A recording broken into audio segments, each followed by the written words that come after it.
I never imagined I'd become the neighborhood's unlikely hero, but when you're pushed to the brink by an HOA president with a thirst for control, you either bend or fight back. My name is David, and 8 months ago, I moved into Willow Creek, a picturesque subdivision with pristine lawns and charming homes. Unfortunately, it also came with the most overbearing HOA president in suburban history, Susan Harper. My first encounter with Susan was during my move-in. I'd barely parked the moving van when she strutted across the street, clipboard in hand, dressed in a navy blazer and a gaudy HOA president badge. "Hello, I'm Susan Harper, Willow Creek HOA president," she announced. "Moving vans are only permitted between 9 a.m. and 5 p.m., and yours is blocking the sidewalk by 6 inches, violating Section 12.4 of our bylaws." I forced a smile, adjusted the van, and hoped that was the end of it. I was wrong. Over the next few months, Susan's reign of petty tyranny became unbearable. I received violation notices for grass half an inch too long, a garden hose left out for 13 hours, a bird feeder attracting unapproved birds, and a wreath on my door deemed too vibrant for a non-holiday month. Each notice, signed with Susan's looping signature and a condescending smiley sticker, carried a fine threat. As a remote software engineer, I wanted peace, not drama, so I complied, biding my tongue. Susan's overreach didn't stop at exteriors. She organized community walkthroughs, where she and her loyal committee peered into windows to enforce aesthetic standards for interior decor. One afternoon, I caught her with her face pressed against my living room window, hands cupped around her eyes. "Susan, can I help you?" I asked, opening my door. She stumbled back, nearly crushing her prized azaleas. "Oh, David, just conducting our quarterly interior review. Your curtains look teal, which violates Section 17.5. Window treatments must be neutral tones." "They're gray," I corrected, "and I don't recall bylaws covering interior decor." Susan's smile tightened. "You must not have the updated bylaws. I'll send them over. Replace those curtains within 14 days. The updated bylaws arrived the next day, printed on Susan's home printer with handwritten additions granting her absurd powers over everything from paint colors to beverages consumed on porches. Then came the package thefts. Working from home, I ordered frequently: tech gadgets, books, office supplies. Soon, packages marked "delivered" vanished from my porch. Thinking it was a porch pirate, I installed a doorbell camera. The footage shocked me. Susan, in her HOA blazer, inspected my deliveries, taking some to her house across the street. She targeted tech and bookstore packages, even opening one on my porch and pocketing the contents before tossing the box in my recycling bin. The audacity was staggering. I confronted her calmly. "Susan, my camera caught you taking my packages. Care to explain?" Her face flushed briefly. "David, as HOA president, I enforce Section 23.9. Deliveries must meet aesthetic standards. I'm holding non-compliant packages." I pressed. "Aesthetic standard for boxes?" She nodded confidently. "Yes, restrictions on size, frequency, and logos to maintain visual harmony. Fill out a package exemption form at the next board meeting in 3 weeks." When I asked for the form, she admitted, "I'm still drafting it. Rules are rules, David."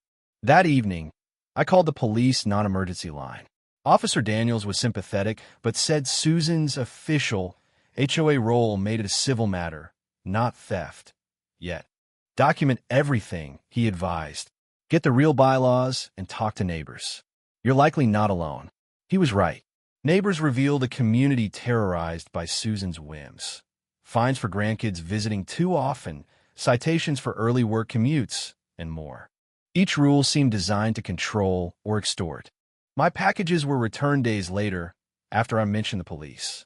Some were opened, my new keyboard sticky, a coding book coffee stained.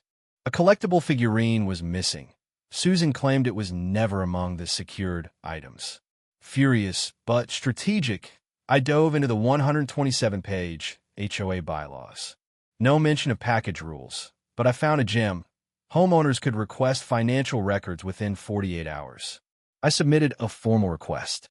Susan stalled, claiming the treasurer was away, records were being audited, or a water event ruined the files. I added a camera overlooking Susan's porch, catching her hoarding packages with few leaving her home. At the next HOA meeting, I struck. After Susan rambled about mailbox heights, I raised my hand. I'd like to discuss the package confiscation policy. It's not in the bylaws. Board members looked puzzled. Susan turned red. It's an unwritten rule for safety, she stammered. I moved to ban HOA officials from touching packages without permission. To Susan's horror, it passed nearly unanimously, with only her and her husband dissenting. I also demanded the financial records, citing the 48-hour rule. Susan's excuses faltered as neighbors joined my request. Victory was short-lived. The next day, Susan snatched another package, muttering about community standards on camera. She'd ignored the new policy. I ordered more packages, which vanished, and placed decoy boxes with high-end tech labels. Susan took them, her greed evident. I filed police reports for each theft, building a case. Officer Daniels warned, HOA cases are tricky, but you're close. Got a lawyer. My sister, Emily, a property law expert, reviewed my evidence and sent a scathing letter to Susan and the board outlining mail theft charges and HOA liability. The board called an emergency meeting. Susan claimed her actions protected property values, but Emily's footage of her opening packages silenced the room. I wasn't done. My cousin, a wildlife rehabilitator, supplied skunk essence, potent but harmless. I crafted a decoy package from a premium tech retailer, containing a sealed container with a pressure-sensitive trigger. A note inside warned of recorded theft and cited mail theft statutes. I placed it on my porch on a Tuesday, knowing Susan's beautification committee met at her house that evening. At 4:37 p.m., Susan grabbed the package. 23 minutes later, a scream echoed from her house. Her door flew open. Susan stumbled out, gagging, holding the open box. Her husband and committee members followed, coughing, pillows pressed to their faces. Susan's pristine outfit was splattered, her hair a mess. "It's a chemical attack," she shrieked. Neighbors gathered. Mrs. Larson, a retired chemist, sniffed and laughed. "That skunk spray, Susan. What were you doing with a skunk?" I stepped forward. "A package you took from my porch, maybe?" Susan raged. "You did this to undermine me." I replied coolly, "I haven't opened any packages." "Strange it's in your house." The crowd murmured. Police and hazmat arrived. Susan had called it a chemical attack. They confirmed it was skunk essence. Officer Daniels watched my footage and asked Susan, "Did you open someone else's package?" She claimed it was a security inspection.